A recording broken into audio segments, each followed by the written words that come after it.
Okay, so we are. Welcome back. Hope y'all are ready. We're going to solve quadratic equations by factoring. So you're going to use the you're going to use factoring method to solve specific quadratic equations. So you might want to make sure you have this chart, pause the screen or whatever, but make sure you have this chart on your notes and probably on your note card ready for like the quiz and the next test. Okay, so let's look at some factoring. Okay, so here first, let's do factoring. This should be a review. You did this way back when in Algebra 1.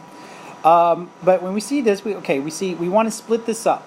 Okay, so how do we split this up? We put parentheses in two sets of parentheses. We're going to split the x and put x and x. Plus plus, according to the chart. Plus plus was a plus plus. So here I'm going to go plus plus. There we go. And I'm going to also set up a diamond to help me figure out what number should go where. The top number should be the plus plus there. Okay, I'm going to put the top number, the end number, which means those two numbers that are going to be on the side should multiply to give you that. And on the bottom, I'm going to put the 15. The middle number will always be, that number in front of the x will always be down here at the bottom. Okay, so I'm looking for two numbers that multiply to give me 15. Multiply to give me 36, add up to 15. And what I do is I start at 1, and then go, okay, 36 divided by 1 is 36. Is 1 plus 36 15? No. 36 divided by 2 is 18. 18 plus 2, is that 15? No. So move on. 36 divided by 3 is 12. 12 plus 3 is 15. Okay, there are more factors for 36, but I already found the two that give me the number I need. 12 and 3, which give me the 15, so factored 12 plus 3 is 15. And that's it for that. It's as simple as that. Okay, I'll do one more example with this, and then we'll go into what do you do when there's a number in front.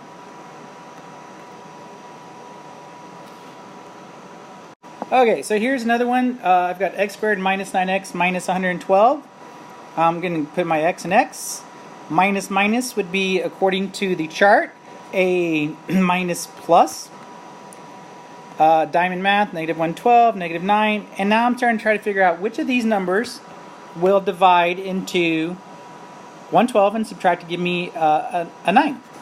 So 112 divided by 1 is 112. That doesn't work. 112 divided by 2, 56, doesn't work. 3 doesn't work at all. Divide by 4, you get 28. Still not negative 9, so they don't subtract to give me a 9. 5 doesn't work. 6 doesn't work. Go to 7. 7 goes into it 16 times, and 16 minus 7 is 9. So I'm going to, again, bigger number on the left, smaller number on the right. That way you also have the correct sign. So it would be 16 and 7. And you can check. Negative 16 times 7 is negative 112.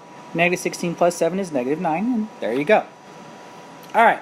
So how does this differ if I put a number in front, which is something I didn't show you earlier.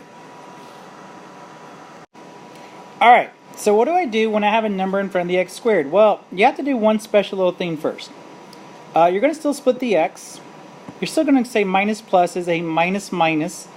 But this 3, you're going to temporarily, well, I'm not going to say temporarily because we're solving here. So I'll show you what you would do and then realize that there's a little bit extra I have to do if I was just doing normal factoring, which we'll get to in another unit next semester. 3, 3. So I'm going to split and put the 3 into both. That means I'm carrying an extra 3. Okay,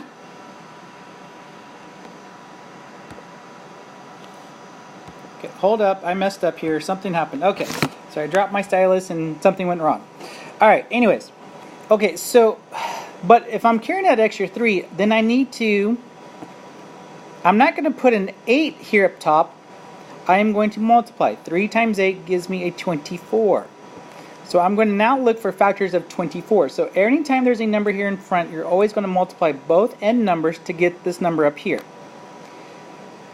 Numbers that multiply to give me 24 and add, because they're both negative, add up to 14. 1 and 24 doesn't work. 2 goes into it 12 times. 2 plus 12 is 14, so there you go. Now, technically, there would be, if I was doing normal factoring, I would have to divide one of these, I would divide out this extra 3 here, get x minus 4, 3x minus 2. Now, if you left me this one for the solving and on the quiz and on the next test, I'd probably be okay with it. But if you can go a little bit further, hey, whip-de-doo, yay you, that type of thing, maybe bonus points. Okay, so now how do we get this to, let me do one more of this and then we'll go to factoring. Okay, so here's another one with 2x squared minus 13x minus 7. I'm going to put a 2 into both equations. Notice minus is a minus plus. And then I'm going to say, all right, I've got the negative 13. 2 times negative 7 is negative 14. And I've got a negative 13. And I got minus plus. Numbers that multiply to give me 14 and subtract to give me a 13 would be 1. Or 14 and 1. That one's that easy. And so it would be 14 and 1. And then again, like I said, if for extra points, notice I had an extra 2, so it would be x minus 7. Notice how it's divisible by 2, 2x plus 1. Is that the case every time? It is when the number here is prime. If it was non-prime, then it might be a little bit different. But do I need to do that for solving? Not necessarily. Let's see what happens when you have to solve. Okay, so here's one where I have x squared plus 14x plus 48 equals 0.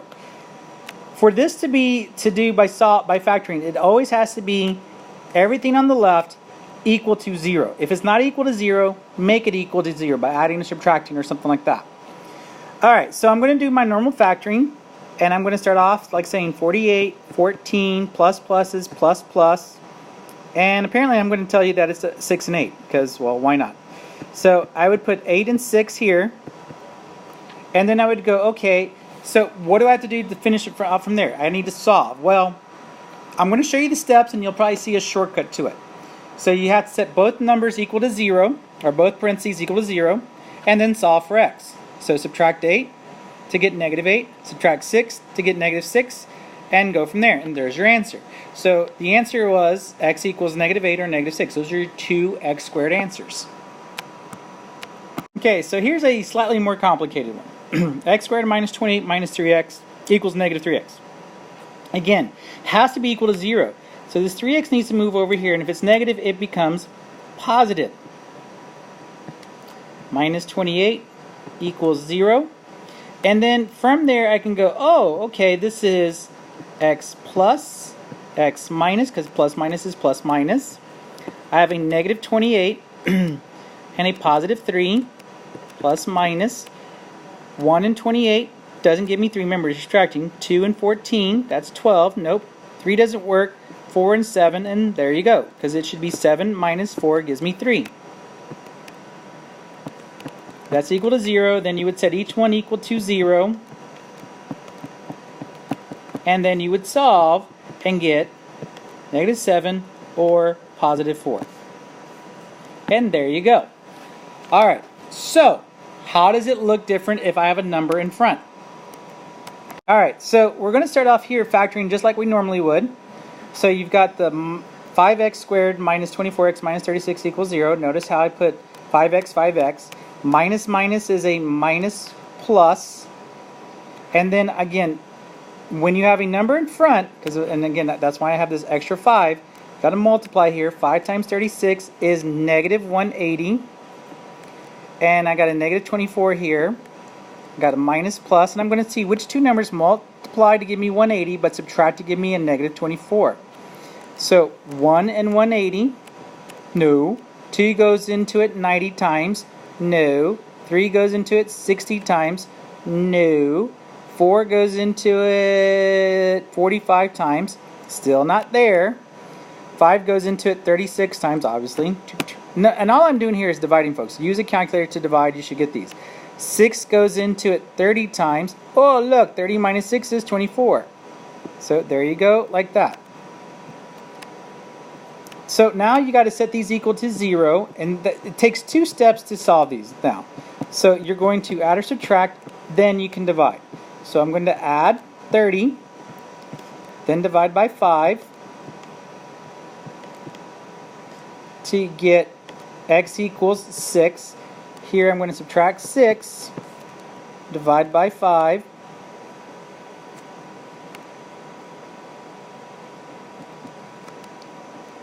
And that will give me a fraction, which you can leave it as negative 6/5. And there's your two answers.